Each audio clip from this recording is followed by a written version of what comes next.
The smell of roasting duck, rich and spiced, used to be a ghost in my dreams, a phantom scent from a world I watched from behind smudged windows.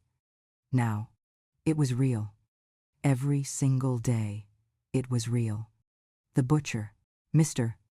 Henderson, would carve a generous portion for me. His eyes, once pitying, now narrowed with a different kind of curiosity. He thought I was a criminal. I knew it. Everyone in the village thought it, the whisper of their judgments trailing me like a shadow as I walked home with my overflowing basket. It started slowly, a single choice made on a whim, a quiet rebellion against decades of deprivation. But it quickly escalated into the talk of the town, turning my quiet, unremarkable old age into a spectacle of suspicion. I remember the exact day it began. It was a Tuesday, late autumn, the air crisp and carrying the scent of damp earth and burning leaves. For 83 years, my life had been a tapestry woven with threads of thrift, sacrifice, and the persistent ache of not enough. My husband, Thomas, God rest his soul, had been a good man, a hard-working man, but the farm had given us little beyond sustenance, and even that was a battle. After he passed, the children, my dear Clara and my distant Henry, had seen to the sale of the land, leaving me with a small cottage and a smaller pension. They meant well, or so they said, but their well-meaning felt like an abandonment, a quiet push to the periphery of their bustling lives. I lived on dry toast and weak tea, on vegetables from my tiny garden, and the occasional cheap cut of meat that tasted more of bone than flesh. My clothes were threadbare, my shoes worn, but I kept my dignity, a brittle shield against the world's calm indifference. Then the letter arrived. It was crisp, official, from a solicitor's office in a city I hadn't visited in 60 years. My sister, Eleanor, had passed away.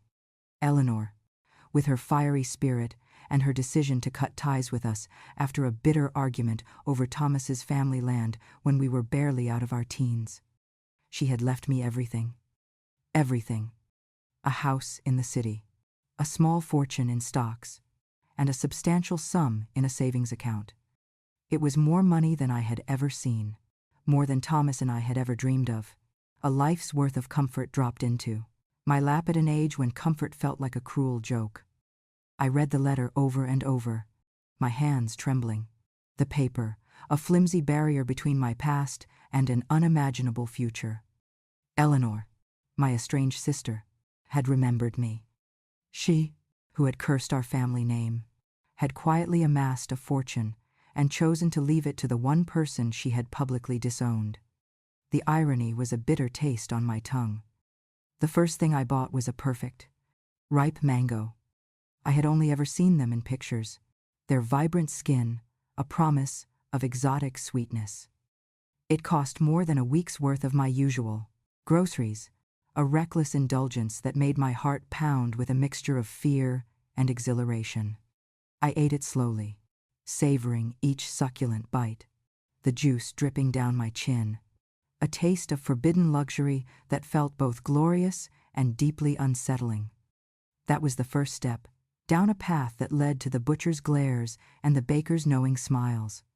The next day, it was a piece of aged cheddar, crumbly and sharp, paired with artisanal crackers that melted in my mouth. Then came the fresh salmon, glistening and pink, a far cry from the tinned mackerel I usually endured. I started visiting the Wong, specialty food store in the next town, a place I had only ever skirted around, too intimidated by its gleaming displays and the well-dressed clientele.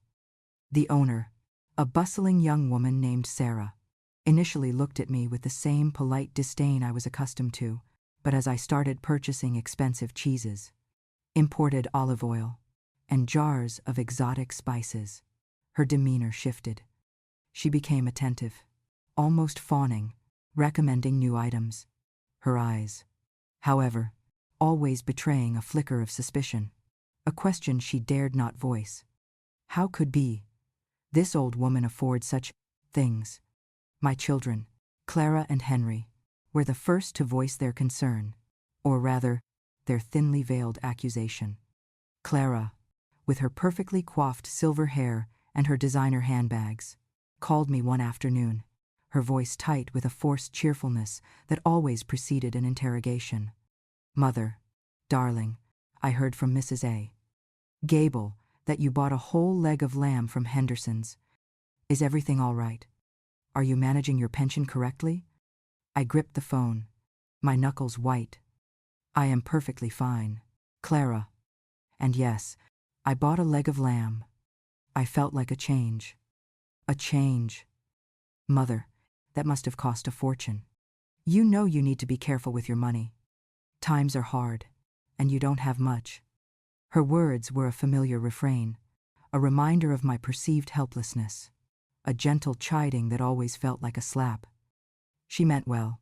She always meant well, but her concern often masked a desire for control, a belief that I, in my old age, was no longer capable of making sound decisions. "I am managing my money, Clara," I replied, my voice steadier than I felt. "Don't you worry about me." A pause, heavy with unspoken questions. "Well, if you say so. Just be careful, Mother. People talk, you know. They're wondering where all this sudden largesse is coming from." That was it.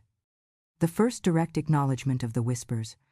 Clara was worried about appearances, about what the village would think of her, the daughter of a woman who was suddenly, inexplicably, living beyond her means. Her concern was for her own reputation, not for my sudden, quiet joy. Henry's call was more blunt. He worked in finance, a world I barely understood, and his worldview was governed by logic and numbers. "Mother, I've heard you're spending rather freely," he stated. No preamble. "Henderson mentioned you bought truffles." "Truffles, Mother. Do you even know what those are?" I smiled. A small, private smile. "Yes, Henry, I do. They were delicious. A wa in an inbile tension, with 30 sieve the peep and IR. Delicious. Mother, this isn't making sense. Are you being scammed? Is someone taking advantage of you? You know, there are people out there who prey on the elderly."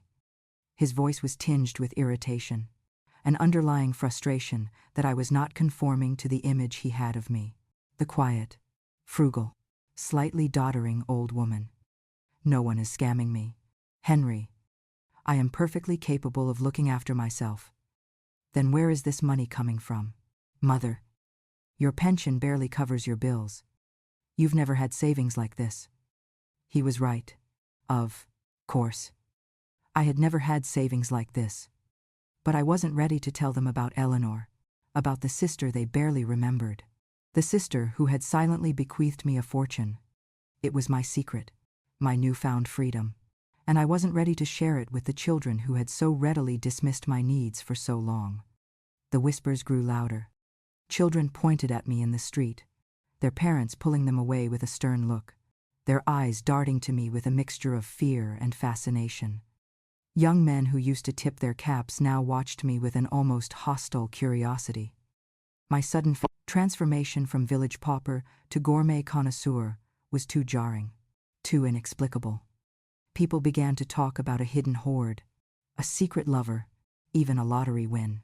But those theories didn't quite fit the narrative of a woman who had lived on the edge of destitution for so long. The more sinister theories started to take root. Embezzlement. A crime syndicate. Something illegal. Certainly. How else could an old woman suddenly afford daily feasts of lobster and caviar? One afternoon, as I was leaving the market with a basket laden with fresh figs, artisanal bread, and a rare bottle of aged balsamic vinegar, a car pulled up beside me. It was a dark, official-looking car, and 2 men in suits emerged. Detectives. My heart skipped a beat, a cold dread washing over me, but I maintained my composure, my grip tightening on the basket. "Mrs. Evans," one of them said, his voice calm but authoritative. "May we have a word with you?" I nodded, my voice a little hoarse. "Of course. Officer. They introduced themselves. Detective Miller and Detective Hayes, and asked if I would mind stepping into their car for a private conversation. I hesitated, then complied. What choice did I have? The car was comfortable, surprisingly so, and the air conditioning was a welcome relief from the late afternoon sun. Mrs. Evans, Detective Miller began, his eyes sharp and assessing in the rearview mirror. We've had some reports regarding your recent spending habits. I clasped my hands in my lap, trying to appear nonchalant. Oh. Have you? After due, yes, ma'am. It's come to our attention that you've been making rather significant purchases, far beyond what your known income would suggest. We understand you've recently acquired some rather expensive items from local and even some out-of-town vendors. I enjoy good food. Detective, I said, a faint tremor in my voice. Is that a crime? Detective Hayes, the younger one, chuckled humorlessly. No, ma'am. Enjoying good food isn't a crime. But where the money to acquire such food comes from, that sometimes can be. We've had a few anonymous tips, suggesting irregularities. Financial irregularities. My mind raced. Anonymous tips. Clara. Henry. Or perhaps just the nosy neighbors, their imaginations running wild. I remembered the look on Mr. Henderson's face that morning, the way his eyes lingered on my purse, undoubtedly wondering if it contained ill-gotten gains. I assure you, officers, I said, trying to sound firm, my money is entirely legitimate. I've come into a small inheritance. They exchanged a quick glance. An inheritance? From whom, if you don't mind us asking? Detective Miller's tone was carefully neutral, but I sensed the skepticism. My sister, Eleanor. She passed away recently. Eleanor, Detective Hayes murmured, pulling out a small notepad. And her full name? I gave them Eleanor's details. The solicitor's information. The bank. I laid it all out, the bare bones of the truth, omitting the long decades of estrangement, the silent sorrow of a severed sibling bond. They listened, scribbling notes, their expressions unreadable. And why weren't your children aware of this inheritance? Mrs. Evans. They seem to be under the impression that you have no such funds. The question hung in the air, thick with implied judgment. My children. Always my children. The memory of their past, indifference, their casual dismissal of my struggles, surfaced with a bitter clarity. It was a private matter, I said, my voice barely a whisper. Between sisters. They pressed me further, gently, but persistently, about the size of the inheritance, the details of the solicitor, the exact dates. I answered truthfully, providing just enough information to satisfy their official curiosity, but holding back the deeper story, the decades of hurt, the complex tapestry of family resentment and silent longing that led to Eleanor's final, unexpected gesture. After about an hour, they seemed satisfied, or at least, they had enough to follow up on. They dropped me back at my cottage, thanking me for my cooperation, their faces still betraying a lingering uncertainty. I knew I would check my story. I knew they would contact the solicitor. And I knew, with a sinking feeling, that the truth, when it finally emerged, would only fuel the flames of family discord. The following week, Clara and Henry arrived unannounced, their faces grim. They had heard. Of course they had heard. The solicitor had confirmed my story to the detectives, who, in turn, must have discreetly informed the villagers, or perhaps the news simply spread through the unstoppable force of gossip. But they hadn't just heard why, about the inheritance. They had heard the amount, and that was a different matter entirely. Mother, why didn't you tell us you were practically a millionaire? Henry's voice was tight, his usual composure fractured by a mixture of disbelief and indignation. He stood in my small living room, dwarfing the worn furniture, his expensive suit a stark contrast to my faded floral wallpaper. Clara, perched delicately on the edge of my armchair, her hands clasped tightly in her lap, looked genuinely hurt.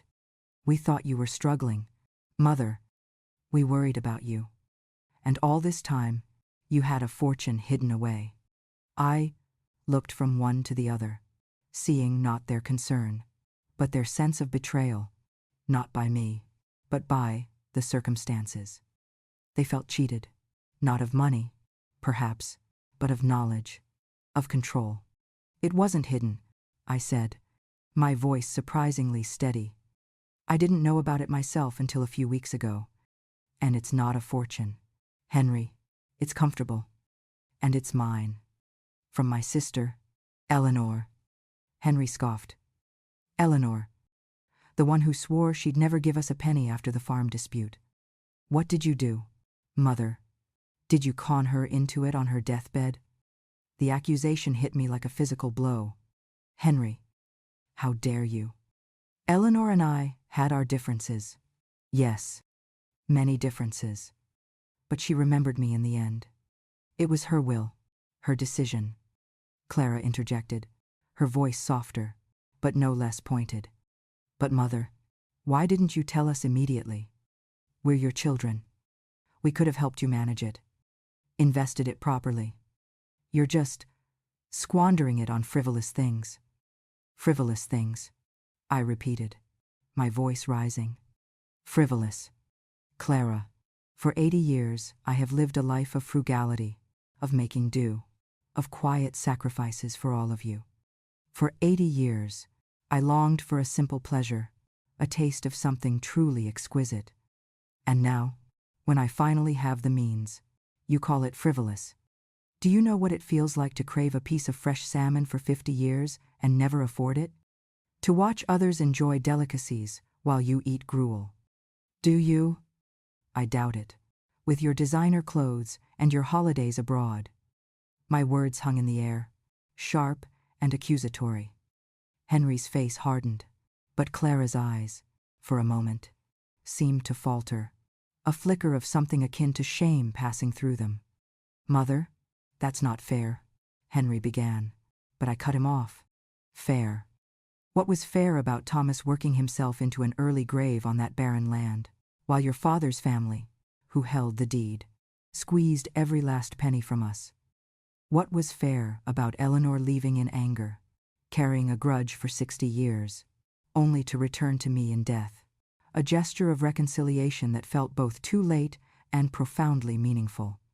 What was fair about me raising you, doing without, always putting your needs first, only for you to pack me off into this tiny cottage with a meager pension and a dismissive pat on the head, convinced I was perfectly content with my lot? My voice was trembling now, years of suppressed resentment finding an outlet, bubbling to the surface like a long dormant volcano. Clara looked down at her hands, unable to meet my gaze. Henry, however, stared at me, his face a mask of disbelief and anger. "We did our best, Mother," he said, his voice cold. "We always looked after you. We paid for the cottage. We ensured you had a roof over your head." "A roof over my head," I echoed, a bitter laugh escaping me. "Yes, Henry, you certainly did. But did you ever ask me what I wanted? What I dreamt of? Did you ever truly see me, beyond the role of mother or poor old woman who needed to be looked after?" The conversation devolved into a painful rehashing of old grievances, of perceived slights and misunderstandings. They couldn't comprehend my newfound independence, my desire to finally live for myself, to indulge in the simple, sensual pleasures that had been denied to me for so long. They saw my spending as reckless, as an affront to their carefully constructed image of my poverty, an act that threatened their own sense of control and propriety. They left in a huff, promising to return with their own solicitor, to discuss the proper management of my inheritance, a clear threat that they intended to challenge my right to my own money.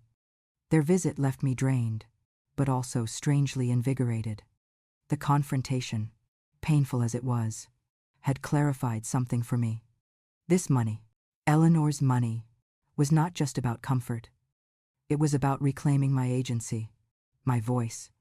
It was about proving to myself, and to them, that I was not merely a passive recipient of their limited generosity. It was a silent testament to a life lived with quiet dignity, despite the hardships, and a defiant embrace of the small joys and had been withheld. The next morning, I walked to the village market, my head held high. Mr. Henderson still watched me, but his gaze now held a grudging respect, perhaps even a hint of fear. The whispers still followed me, but they felt less insidious, less like accusations, and more like mere curiosity. I bought the finest cut of beef, a bottle of excellent red wine, and a selection of exotic cheeses. I returned home, not with a sense of shame, but with a quiet triumph. I knew the battle with my children was far from over. I knew they would try to challenge Eleanor's will, to declare me unfit, to wrestle control of the inheritance from my hands. But I also knew I wouldn't back down. Not this time. This was my legacy, from a sister who, in her final act, had reminded me of my own worth, of a life that deserved more than just survival. And so, I continued to eat my gourmet meals, each bite a silent declaration of independence, a delicious act of rebellion, savoring not just the food, but the freedom it represented. The smell of truffle oil on my eggs in the morning, the taste of perfectly ripe figs for dessert. These were not just luxuries. They were proof that I was finally sense of the tans, truly living. They were my quiet revolution, and I would fight for every delicious, extravagant, and utterly necessary bite. The solicitor arrived a week later, a brisk, efficient woman named Ms. Davies. She informed me that Clara and Henry had indeed initiated proceedings to question Eleanor's will, citing my sudden and inexplicable change in behavior and suggesting a decline in my mental faculties. They had painted a picture of a frail, confused old woman being exploited, or, at best, having lost her good judgment. Their concern, she noted dryly, was for my well-being and the proper management of my assets.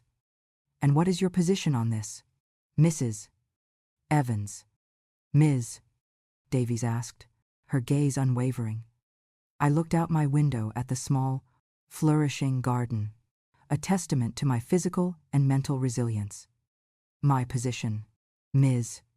Davies, is that I am perfectly sound of mind and body. My sister's will is clear, and her intentions were explicit. She left her estate to me, and I intend to enjoy it." "Very well," she said, a faint, almost imperceptible smile touching her lips. "I will inform them that you intend to contest their petition vigorously. We have ample evidence of your sound mind, Mrs. Evans, your daily walks, your immaculate cottage, your coherent conversations, your detailed knowledge of your own affairs, even your passion for gourmet food, which, while unusual for your previous circumstances, hardly indicates mental incompetence. In fact, it suggests a zest for life." Her words were a balm, a confirmation that I was not mad, not reckless, but merely a woman embracing a long-delayed joy. We prepared for the legal battle, a prospect that filled me with a weary resignation, but also a renewed sense of purpose. This wasn't just about money anymore. It was about asserting my right to my own life, my own choices, even at the very end of it. Clara and Henry's attempts to portray me as senile backfired spectacularly. My appearance in court, dressed in a simple but elegant dress I had purchased from a small boutique in the city, my hair neatly pinned, my answers clear and concise, dismantled their arguments. I spoke of my long life, my struggles, my quiet dignity, and the profound meaning of Eleanor's unexpected bequest. I spoke of a sisterhood fractured by circumstance and pride, and of a final act of love that transcended decades of silence. I did not mention their abandonment, their dismissiveness, But the unspoken truth hung in the air, a silent accusation against their feigned concern. The judge, a kindly-looking woman, listened intently, her gaze often resting on me with what seemed to be empathy. She dismissed their petition, firmly stating that there was no evidence of my mental incapacity and that Eleanor's will was valid and binding. The courtroom drama, however, was not the end of it. The news, of course, spread like wildfire. The village had followed the proceedings with avid interest, and my victory against my children only cemented my status as a local enigma, a figure of both admiration and suspicion. Some saw me as a testament to resilience, a woman who had finally found her happiness. Others, still steeped in the old gossip, continued to whisper about hidden depths, about a past that must be more complex than it appeared to explain such a transformation. My relationship with Clara and Henry was irrevocably fractured. They ceased their attempts to control my finances, but they also largely ceased contact. They sent perfunctory cards on holidays, their messages brief and lacking any genuine warmth. It saddened me. Of course, they were my children, my flesh and blood. But the years of subtle neglect, the casual disregard for my emotional needs, had created a chasm that even Eleanor's unexpected generosity could not bridge. I realized then that while the money had brought me comfort and freedom, it had also laid bare the true nature of my family relationships, revealing the cracks that had always been there, hidden beneath a veneer of familial duty. But my life was not empty. I discovered new joys, new connections. Sarah, the owner of the specialty food store, who had initially eyed me with suspicion, became a surprising ally. She was a young woman with a passion for quality food and a keen eye for business. Our shared love for exquisite ingredients, for the stories behind a particular cheese or an artisanal chocolate, and slowly transformed our transactional relationship into a genuine friendship. We would spend hours discussing recipes, sharing cooking tips, and experimenting with new flavors. She saw in me not just an old woman with money, but a connoisseur, a woman who truly appreciated the artistry of food. "Mrs. Evans," she said one afternoon, as I was selecting a rare spice blend, "you know, you've inspired me to really appreciate the good things, even the small ones. To not wait until it's too late." Her words touched me deeply. I had found a kindred spirit, someone who understood the profound joy I found in each perfectly roasted chicken, each glass of fine wine, each bite of a perfectly ripe fruit. It wasn't just about the food itself, but about the act of choosing it, savoring it, a daily ritual of self-care and gratitude that had been missing from my life for so long. I also began to share my bounty, not with Clara or Henry, who would have viewed it with suspicion or as a sign of my continued recklessness, but with others in the village who truly appreciated a good meal. Mrs. Gable, my aging neighbor, a sweet woman who lived on an even tighter budget than I once had, became a regular recipient of my culinary experiments. I would bring her portions of my gourmet meals, a roasted pheasant, a delicate quiche, a rich chocolate cake. Her eyes would light up with genuine delight, and her simple, heartfelt thanks were more valuable to me than any praise from my own children. "Oh, Agnes," she would say, her voice trembling slightly, "this is simply divine. I haven't tasted anything like it since my wedding day. You are too kind." Her appreciation was pure, untainted by judgment or expectation. It was in these shared moments, over a plate of perfectly cooked scallops or a slice of homemade pastry, that I found a new kind of family, a community built on shared appreciation and genuine kindness. I started hosting small, intimate dinners in my cottage, inviting Mrs. Gable and a few other elderly neighbors, people who, like me, had lived lives of quiet struggle and were now, in their twilight years, finding unexpected joy in the simple act of sharing good food and good company. We would laugh, reminisce, and savor each morsel, our conversations rich with memories and newfound camaraderie. The cottage, once a symbol of my quiet decline, became a vibrant hub of culinary exploration and warm fellowship. I redecorated, purchasing comfortable furniture, soft rugs, and beautiful artwork. I invested in new kitchen appliances, turning my small kitchen into a chef's paradise.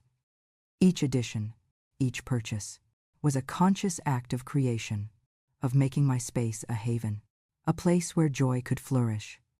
My past poverty was not forgotten, but it no longer defined me.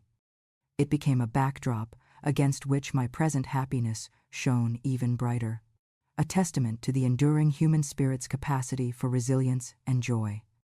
The suspicions in the village gradually faded, replaced by a grudging acceptance, and for some, even a quiet admiration. My story, once whispered as a tale of potential crime, slowly transformed into a local legend of an old woman who had finally come into her own. The butcher, Mr. Henderson, no longer eyed me with suspicion, but with a knowing smile, always reserving the finest cuts for me. He saw not a criminal, but a discerning customer, a woman who knew quality and appreciated it. The baker, Mr. Miller, would often slip an extra pastry into my bag, a silent gesture of respect and affection. The change was palpable, a testament to the power of time and consistent, unapologetic authenticity. One day, almost a year after the inheritance, I was sitting in my garden, enjoying a cup of rare, fragrant tea, a gift from Sarah. The sun was warm on my skin, the scent of roses filled the air, and a gentle breeze rustled the leaves of the old oak tree. I thought of Thomas, of Eleanor, of Clara and Henry. There was a bittersweet ache in my heart, a lingering sadness for what could have been, for the reconciliation that never fully materialized with my children, for the lost years with my sister. But there was also a profound sense of peace.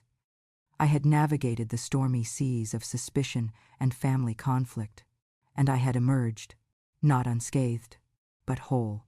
The gourmet food, the daily indulgences, were more than just a testament to newfound wealth. They were a daily act of remembrance, a celebration of life, a quiet defiance against the decades of deprivation, and a silent promise to myself that I would live the rest of my days savoring every moment, every taste, every simple, beautiful pleasure. My life had been a long, hard journey, but in its final chapters, it had found an unexpected sweetness, a rich, complex flavor that was all my own.